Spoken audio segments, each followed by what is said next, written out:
troubleshooting number one is. I turn mine on and Have you done? if you turn yours on, mine goes off. How the numbers now? No, I'm on. No, I'm on.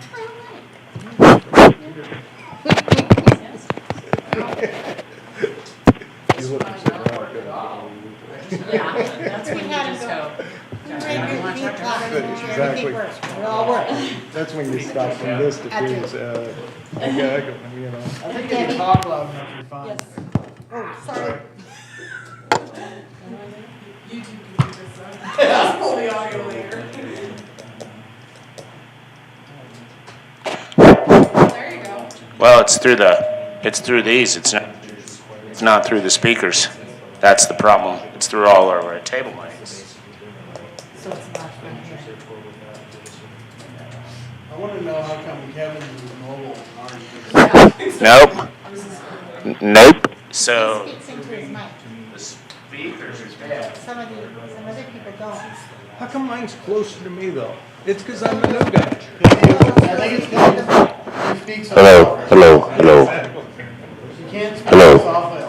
Right. Mr. Stevens, please speak up. Can you hear them back there? Are they coming out of that, or they're just coming out of these table mics? I don't know, actually. Can you hear anything out of the speakers? No. Yeah. Awesome.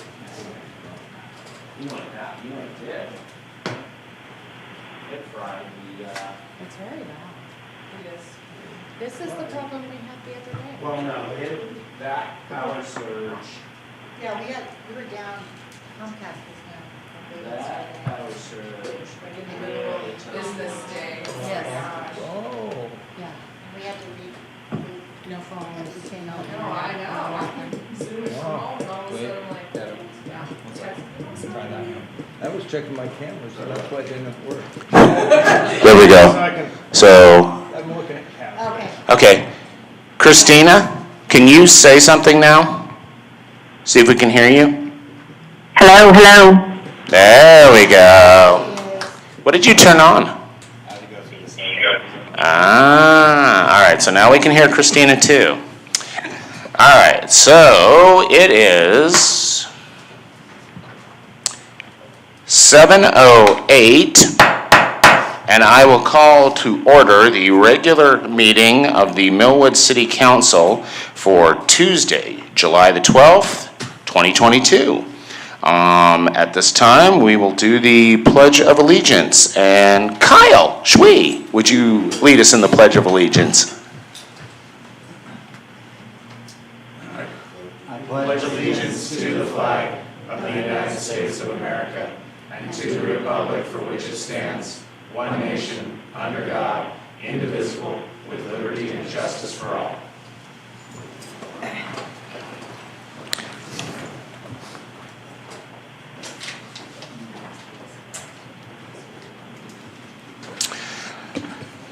So, roll call. So our clerk is joining us remotely tonight. So Lisa, would you take the roll call of the members present, please? Shauna Beasy. Here. Sean Culler. Here. Andy Van Hees. Here. Dan Sander. Here. Kelly Stravens. Present. So let the record show that we have all five council members present, and we have a quorum for business tonight. That brings us to the approval of tonight's agenda. Do I have a motion on approving the agenda, or does anybody wish to make any changes or edits to the agenda tonight? I'll make a motion to approve. Is there a second? Second. Moved and seconded. Any discussion? Seeing or hearing none, all in favor? Aye. Any opposed? Hearing none opposed, the agenda for tonight's meeting is approved unanimously. And that brings us to item number 4, our agency reports. Tonight we have the Spokane Valley Fire Department. Chief Soto, please. Good evening, council members, mayor, and city officials. Is this on? Oh, okay, good. Just making sure, just because. All right, so we're going to go through June's numbers. Next slide, please. So for June, we had a total of 30 incidents that were reported through 911. Next slide. Of those 30, 27 required responses. And as you can see, which of the calls are based by the color codes. The green are when Engine 2 is responding to calls in our own district. And then the peach colored ones are when other units from outside our area are coming in to help out Engine 2 with calls. Next slide. Our top 5 calls are starting with sick calls, unconscious calls, motor vehicle accidents, unconscious unknown, and stroke calls. Of all the calls that we had, 76% were for emergency medical services. Next slide. To date, we've had 156 dispatches for 911. You can see the blue bubbles are the where we've had the most calls at. The red colored calls are the fire calls. So roughly almost one a day. Next slide. So up to year to date, we've had 131 responses in the city of Millwood, and again, you can see the bubbles are telling you where the bulk of the calls are coming from. Again, the greenish blue is Engine 2 only, and the peach color are Engine 2 and another one of our agency units that are coming in to help. Next slide. So our top 5 calls for year to date are 32 unconscious unknown, 26 are sick calls, psych calls, unconscious calls, and difficulty breathing. Overall, 84% of our calls are for EMS related incidents. Next slide. Apologize for the size of this. So some significant events. We had the Battle of the Badges, where we were at the grocery outlet battling against the police department and other fire departments in order to raise money for those that are hungry. I will say that we totally destroyed everybody. And so, I don't know if that's just our ability to always beat the police officers, but we do. So I'm going to brag about that one. So after that, we'll go into water rescues. So it's that time of year, so we want to make sure on social media we have been really pushing that for water safety. Obviously today, more than any day, it's hot. People are going to be on the river. We're averaging about 1 rescue a day, so it's going crazy. I will say yesterday we had a pretty significant incident. The waves got a little bit wild, and the people that were inside the canoe just jumped out of the canoe and went to the shore. They did not call and say, "Hey, our canoe overturned," and so of course people panicked. They called 911, and we're diving in the water, searching, trying to find out, and then we discovered it was empty. So make sure and let us know if you have to bail out of your boat, so at least we know. Motorcycle collisions are up. Obviously, again, it's that time of year. People are out cruising on their bikes, motorcycles. So just be mindful of passengers or passenger vehicles. They may not see you in their mirror, so it gets pretty wild out there. We had the levee lid lift Q&A last night, so I'll just pass over that. More importantly, we are the International Association of Fire Chiefs Heart Safe Community Award winner. So that everybody understands, your fire department is the #1 fire department in the United States of America for bringing people back to life that respond to 100,000 population or more. So we are more than 50% higher than the national average, and that is for clinically dead people. So you have died, we're working CPR on you, we bring you back to life, you go to the hospital, and you walk out, you go home and live a normal life. We are #1. Not #1 in Spokane County, not #1 in Washington State, we're #1 in the United States. So, not trying to brag, but I am. Chief, is that from training? It's Attribute that to. great question. So it's everything. So it includes, believe it or not, you guys. The public are a big help to this. So time is muscle. So the downtime for somebody who is in cardiac arrest, if it gets beyond 4 to 6 minutes, it's usually very hard to bring those people back. So if somebody goes down and you see it, the public sees it, and they start working CPR on that patient, you are part of that chain of life that's going to bring them back to life. And so we've really done our due diligence of training CPR, hands-only CPR, compression-only CPR to both our citizens and to our students in the high schools, so that we make sure that they're comfortable doing it and they are willing to do it. And so we also have Pulse Point. It's that app where you can get on there, and it'll tell you if you submit to it, it'll tell you, hey, there's somebody just went down, 30 yards from you, and it'll tell you how to get to them. It'll show you, and you just walk to them. It also has AEDs on there, so there's that component. The other component is our Board of Commissioners have absolutely fully supported our mission by allowing us to get some of the best equipment that there is out there. I take the stance of what is a life worth, and to me, if that equipment is out there and we can afford to get it, we're going to get it. So we have the best Zoll products on the market for cardiac dysrhythmias and for cardiac arrest, plus the auto pulse. I could go on and on. We have pit crew CPR. It's just everything coming together.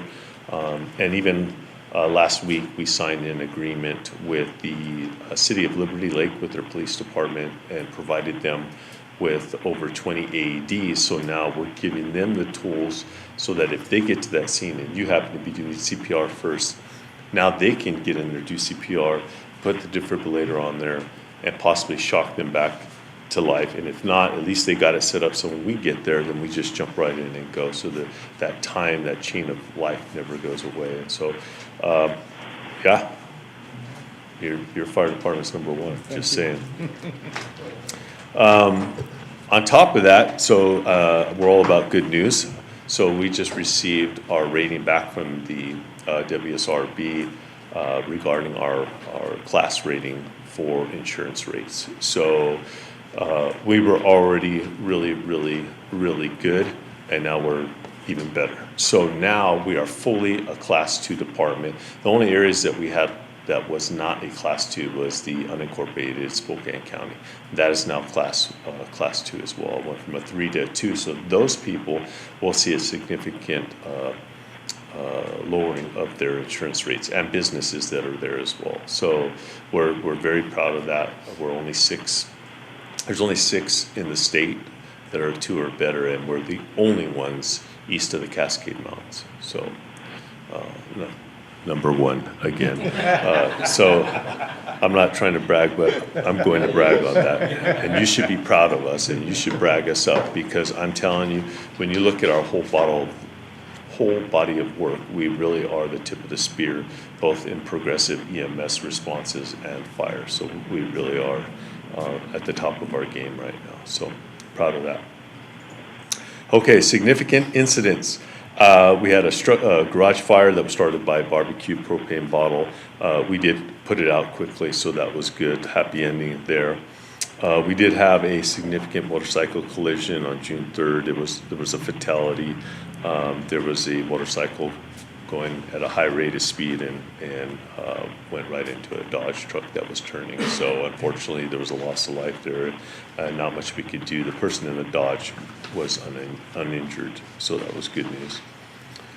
We had another motorcycle collision on June 7th. It was just a vehicle versus the motorcycle. The injured rider was transported to the hospital, but they did not have any life-threatening injuries, so that was really good outcome there. Back on June 11th, if you remember, we had reports of a possible 20-year-old male that was in the river. They couldn't find him. We have confirmed that he was in the river, but we still have been unable to find body at this time, so it's still under investigation. And then the last piece is we did have a child locked in a vehicle on June 20th. However, we were able to get there quickly and get the child out. The child was not in distress, and the child was not harmed in any way. So That's your report for this evening, and I'm here for any questions. Questions for the chief? Well, thank you very much for your report. I was wondering, did you have like a little blip about the #1 rating for EMS recovery? And if so, could we put that in our water bill? Like especially how the community could support you in survival rate? Absolutely. I was just telling Commissioner that we did an interview, so it should be coming out the next day or two. It'll be in the papers. If you go to our website as well, we have, you name it on there, stuff, everything from the levy lid lift PowerPoint to the levy lid lift calculator, so you can actually put in your home prices and it'll kick out exactly what you're going to be paying. We have on there our new WSRB class rating, our oxygen fusible links. So for people who are smoking and are on oxygen, we're absolutely against that. We don't want people doing that, but if you do that, we are providing those. And what they will do is as soon as you start huffing and puffing and you cause a fire, it'll immediately put it out so that you don't kill yourself and burn your house down at the same time. And we have our Heart Safe Community Award for bringing people. Our cardiac arrest rate is also on there. So please download it, spread it around, let everybody know. Councilman Sander. Did the Survey and Rating Bureau do a physical stop, or was it all remote? Oh, no, sir, it's a full, they're here. Because they had stopped doing that, that's why I asked. Oh, no. Back doing it. Well, for us, for the fire departments, it's every 5 years. So for us, it didn't impact us at all because our last one was in 2017. So, oh yeah, they were here. They were here and they monitor everything. And some of that stuff we have no control over. All of the water departments, we have no control over that. So the SHREC, emergency dispatch, but we do our best to support them and help them where we can, and they do a great job as well. So it's a combined effort. Any other questions? Mr. Sander The again. second one, looking at the responses, and it doesn't make a difference if it's just the last month or the year to date, but boy, there are some locations that you're a frequent flyer to. Yes, sir. Yes, sir. What's, is there a, I couldn't is there tell you. backstory there? I could not tell you at all. Those are just, for us, it does tell us, hey, you know, we pay more attention to, we know we're hitting into that area because those are the most common areas of calls. But there's nothing here that's so egregious or outstanding that we're like, hey, man, we need to, you know, call PD and have them travel around that area. So it's actually pretty good here. Thank you. Any other questions? Thank you very much, Chief. We appreciate you coming out and briefing us. Yes. Thank Thank you. you, everyone. Have a great evening. Thank you. So that concludes our agency reports for this evening. And at this time, I will ask our standing clerk, have we received any public comments, either by email, regular mail, or anything like that at this time? None that I'm aware of, unless Christina did recently. Christina? We have not received any public comments. We have received no public comments. Correct. So at this time, we have no comments received from the public that have been distributed to the council for consideration tonight. So I will open a general public, well, no, I will not. Sorry, wrong one. Get too excited. So that will close the item number 5, public comment received with none. And at this time, I will ask the city attorney, because we do have an executive session this evening, to call out the reason or reasons for our executive session, and then we will move into executive session. Mr. Worst.